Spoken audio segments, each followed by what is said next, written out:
Welcome to QCC's Face the Region. Face the Region is produced by Quinsigamond Community College to assist our region in attaining educational, economic, and personal prosperity.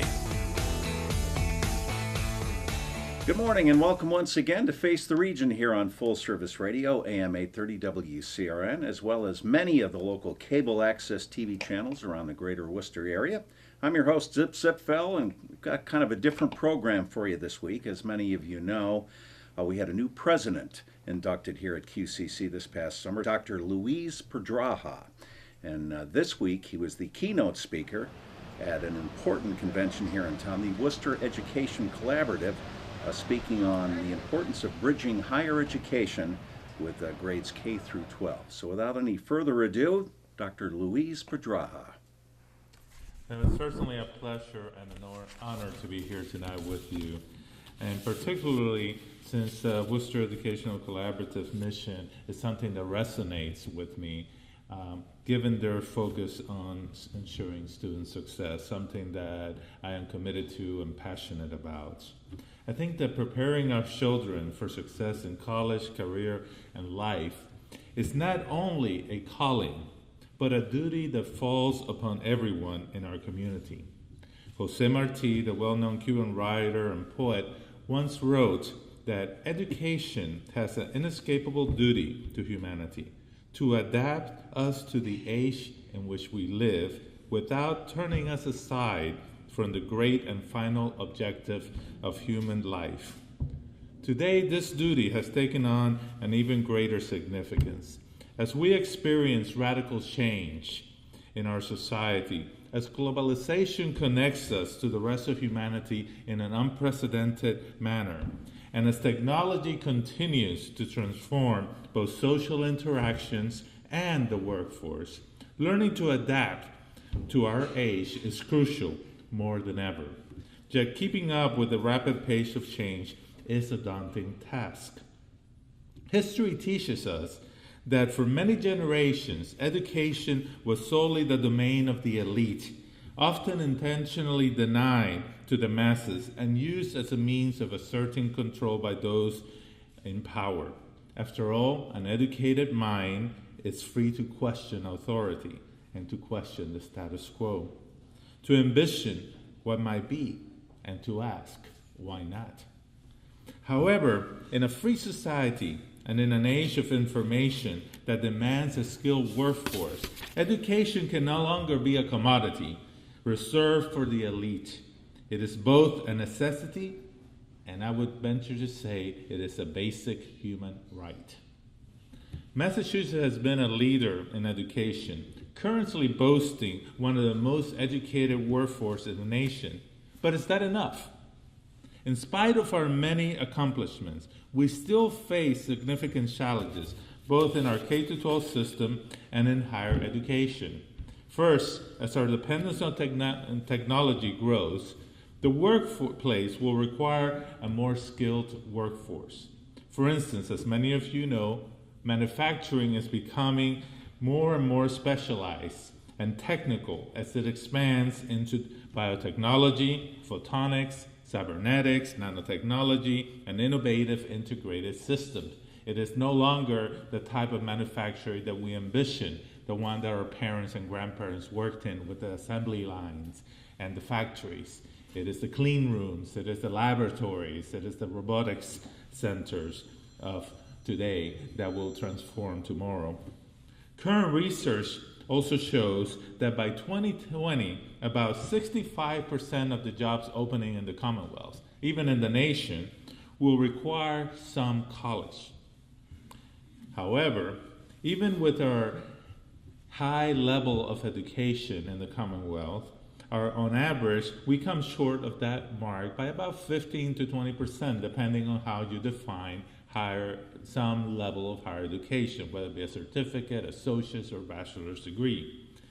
And in most communities, this is even more significantly lower for low-income, minority, and immigrant populations that comprise a growing number of the Worcester community. This gap, unless addressed, will create greater income inequality, and I will venture to say it can lead to an economic collapse and the decline and the disappearance of the American middle class. I think we are truly facing a crisis. It's one that we have not spoken about. We speak a lot about the housing crisis that occurred. We speak a lot about other economic collapse. I think the education crisis is looming more than ever, and we are not paying enough attention to it. An additional challenge that we face is our demographics. Lower birth rates have led to a significant decline in the traditional population that tends to enter the high school college pipeline. At the same time, we have faced a surge in certain minorities, English language learners and immigrant groups. We don't have to go too far from here to see that growing diversity in our community.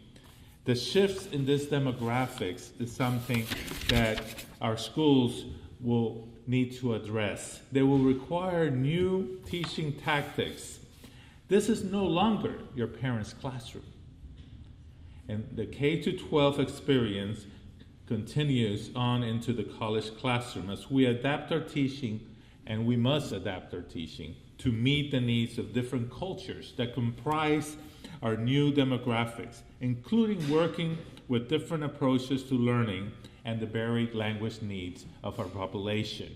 Both the K-12 system and the community colleges, and I'll venture to say most colleges, are going to have to contend with that shift in demographics and to address the needs of this population that historically has not attended college. And how we manage to do that will define our future success. You're listening to and also watching Face the Region here on Full Service Radio, AM 830 WCRN, as well as many of the cable access channels around Greater Worcester. And this week, a special broadcast of the Worcester Educational Collaborative with keynote speaker Dr. Louise Pedraja, the president here at QCC. We'll have more and hear more from Dr. Pedraja right after this. Welcome back to Face the Region here on Full Service Radio, AM 830 WCRN, as well as cable access TV stations around the Greater Worcester area. Let's rejoin Dr. Louise Pedraja, QCC President, as he addresses the Worcester Educational Collaborative at Mechanics Hall. Another challenge faced by both the K-12 and the college system is a growing tendency in our society to diminish the value of education, even to see it as suspect, or even as an unnecessary expense. This is particularly true of college education, that at times is accused of creating elitism or eroding traditional American values. Often we try to reduce education to the lowest common denominators. We're teaching to the means. We're teaching just the bare essentials that a population needs to get a job, but not enough to help them transform their lives, to become critical thinkers, to move into the jobs of the future. In contrast, when I worked in higher education accreditation, I often would meet with foreign delegations. Most of them were trying to improve the quality of education in their country. What was surprising about those delegations is that as I went to meet with them, I imagined educators, teachers, university officials, ministries of education, but the majority of them were composed of economic development councils, of chambers of commerce, of different leaders in the business sector from those countries. They realized something that we have forgotten in the United States, that education is an economic driver, that without an educated workforce, we cannot thrive, we cannot attract new business, we cannot build capital and wealth, we cannot transform our society and move into the future. While others are investing in education in other countries, we are decreasing our investment in education. And folks, education is an investment in our future, one that will repay us two- and threefold. And yet, we have forgotten that and have diminished the value of education. As a nation, we spend more on incarceration than on education. For instance, a recent Mass Inc. study showed that the cost of incarcerating Worcester residents at times has been twice as much as the state allocation to Quinsigamond Community College. Currently, only one-third of our annual funding comes from the state. True, the cost of higher education is high, and we need to make it lower. But as we defund education, the only avenue that we have to maintain our services is to increase the burden on our students, something that to me is unacceptable in the public education system, and something that the Commonwealth was known to fight for the value and the commitment to public education. And yet, we keep eroding that today.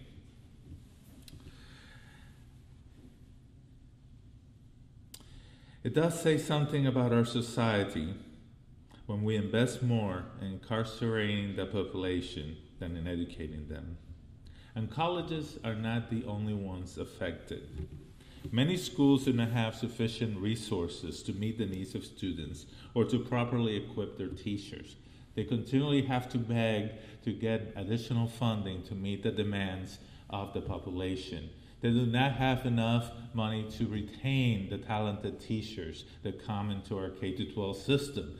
And often the teachers are left to equip their own classroom and to provide resources for the students. Very little is left for them to get the development that they need to teach and to meet the demands of a growingly more diverse population and a complex system. While we revere athletes and celebrities and pay them exorbitant sums, we continually ignore the teachers who nurture and shape the leaders of tomorrow. And that, to me, is a tragedy. If we are to succeed in meeting the challenges we face in education, in preparing our children to succeed in college, career, and life, we need to work together and to create pathways that extend from birth to employment. And hear me in that. I'm not saying from high school to college. I'm saying from birth to employment. For far too long, we have worked in silos that ignored the intersection of early childhood, K-12, college, and the workforce. We must create pathways that are seamless, that feed into one another. We must create a culture of lifelong learning, not in high school, not in college, not at the universities, but in the elementary schools, in the junior highs. We need to strive together to shift the culture and recognize the value of education if we're going to equip our children and our society to adapt to the rapidly changing demands of our society, of a workforce that is becoming more and more complex, and on the demands that technology places on all of us. For we have ignored this for far too long. And to eliminate the silos, we need to develop and to expand partnerships that create seamless paths from school to college and then into the workforce.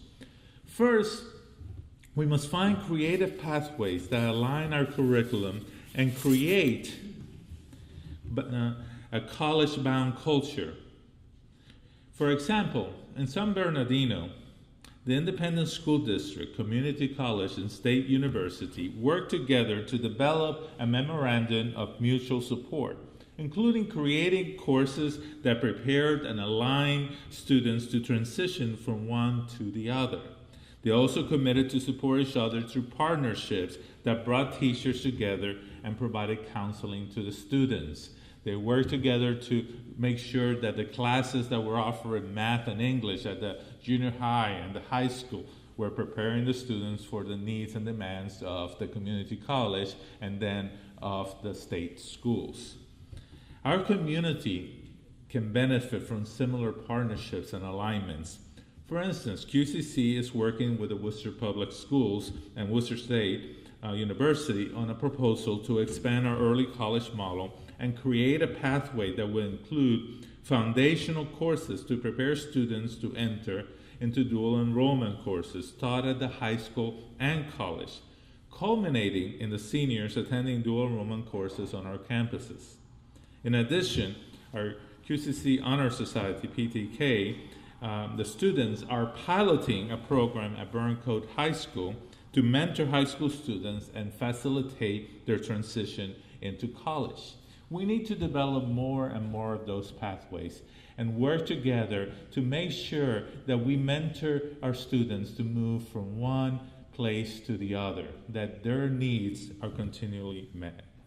You're listening to and also watching Face the Region here on Full Service Radio, AM 830 WCRN, as well as many of the cable access TV stations around Greater Worcester.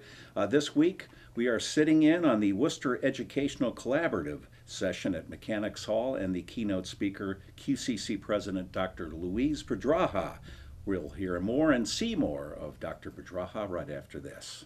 Welcome back to Face the Region here on Full Service Radio, AM 830 WCRN, as well as cable access TV stations around the Greater Worcester area. Let's rejoin Dr. Louise Pedraja, QCC President, as he addresses the Worcester Educational Collaborative at Mechanics Hall. We also need to work to create not only a single pathway, but multiple pathways, recognizing that while some of our students will transfer to the universities in pursuit of higher degrees, others will seek to get the necessary skills to enter the workforce with a certificate, associate degree, or other alternative credentials. Further, we need to ensure that we facilitate our students' transitions to college through seamless support services and wraparound programs, ensuring there is a smooth transition between one and the other. Studies indicate that about 1 out of 5 community colleges are experiencing food insecurity. They're coming to college hungry. Now, think about it. Doesn't that make sense? We have a large percentage of our K-12 students who participate in the free meals at the school. Meals that we often continue through the summer to make sure that they have their nutritional requirements met throughout the year. However, once they enter college, do we expect those needs to disappear? I say not.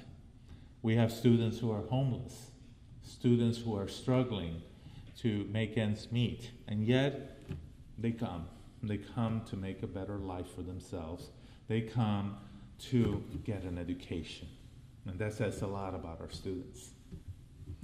We have heard that it takes a village to raise a child, and I say to you that it takes a community to educate our children. Coordinating our resources to ensure student success, whether it is through the creation and expansion of mentoring programs, which I hope to do in collaboration with other agencies here, working with community-based organizations to expand wraparound services, just as the developing conversations that we've had with CASA to ensure that we can mentor the foster kid students who are aging out and entering the community colleges and continue their education.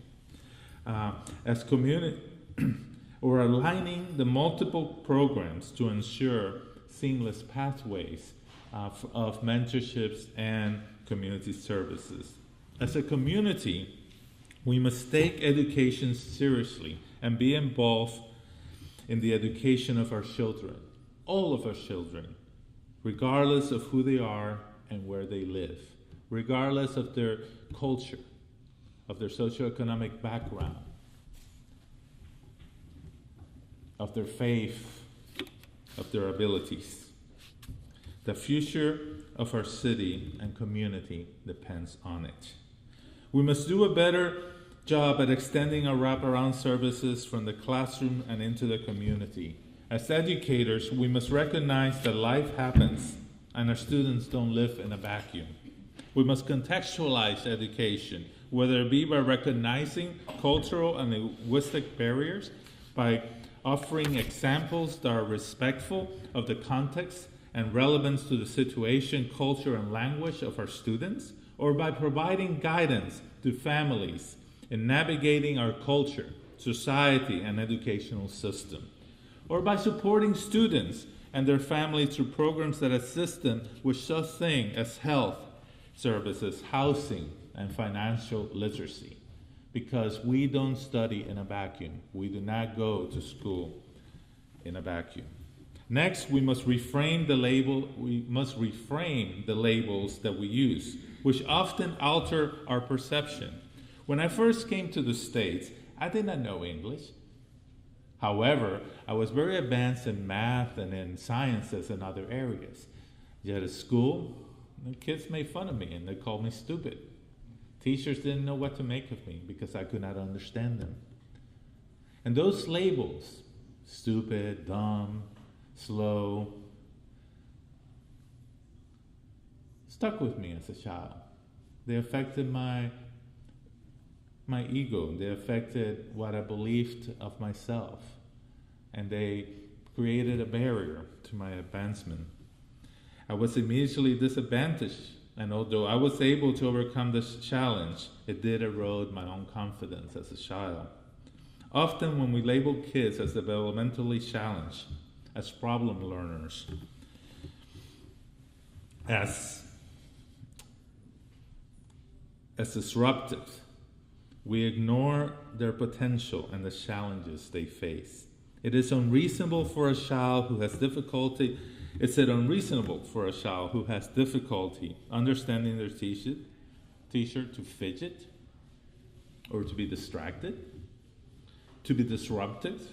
Studies continually demonstrate that when we label children as at risk, we create a self-fulfilling prophecy that affects the teacher's attitude to the child and the child's own self-confidence.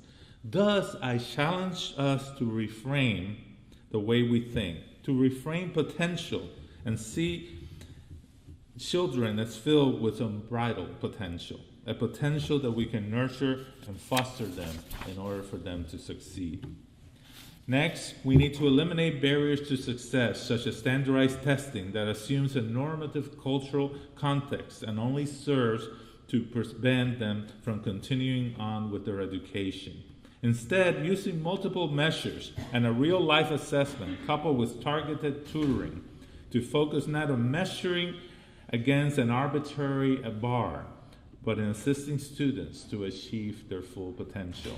In addition, we must create new models of education that lower costs and increase greater flexibility for students, both in K-12 and college, including increasing experiential learning, problem solving, and creative thinking that will help them adapt to our complex and changing society.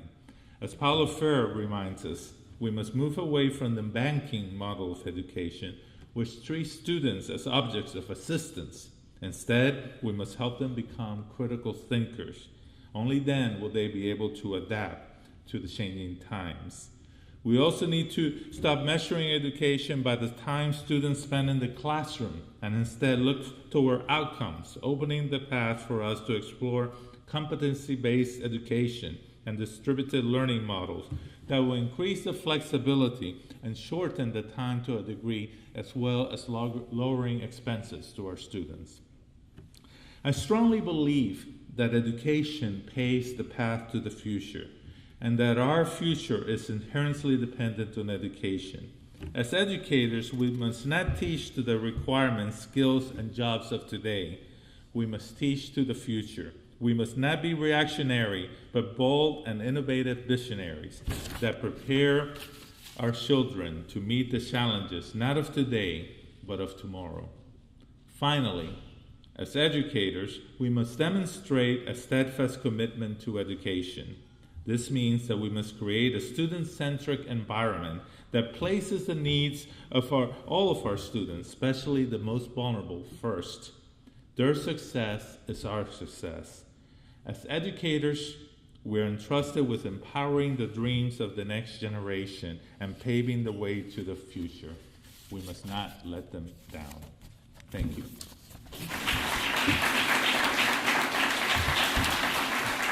You've been watching Dr. Luis Pedraja, QCC president, as he addressed the Worcester Educational Collaborative at Mechanics Hall earlier this week, part of a special presentation here on Face the Region. I'm Zip Zipfel, inviting you to join us again next week here on Full Service Radio, AM 830 WCRN, as well as local cable access stations throughout the Worcester area. Have a great week. We'll see you next week. This has been Quinsigamond Community College's Face the Region. Join us again next weekend on AM 830 WCRN.